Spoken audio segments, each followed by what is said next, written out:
গ্রামে এক ছোট্ট ছেলে থাকতো। নাম তার হাসান। সে ছিল খুব দুষ্ট, কিন্তু একটা গুণ ছিল তার, সে কখনো মিথ্যে বলতো না। একদিন গ্রামে জমিদারের ঘরে চুরি হলো। সবাই সন্দেহ করলো হাসানকে, কারণ সে আগে অনেক খেলনা চুরি করে ধরাও পড়েছিল। লোকজন তাকে ধরে নিয়ে এলো জমিদারের সামনে। জমিদার জিজ্ঞেস করলো, তুই বল, তুই চুরি করেছিস না?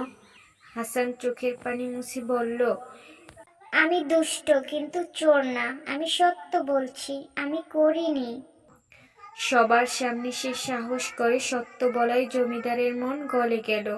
কয়েকদিন পর ধরা পড়ল, সত্যিকারের চোর ছিল অন্য একজন কাজের লোক। সেদিন থেকে সবাই হাসানকে সম্মান করতে লাগলো, আর হাসানও মিথ্যা না বলার পুরস্কার পেল সবার বিশ্বাস। সত্য বললে হয়তো তাৎক্ষণিক সমস্যা হবে, কিন্তু শেষ পর্যন্ত সত্যেরই জয় হয়।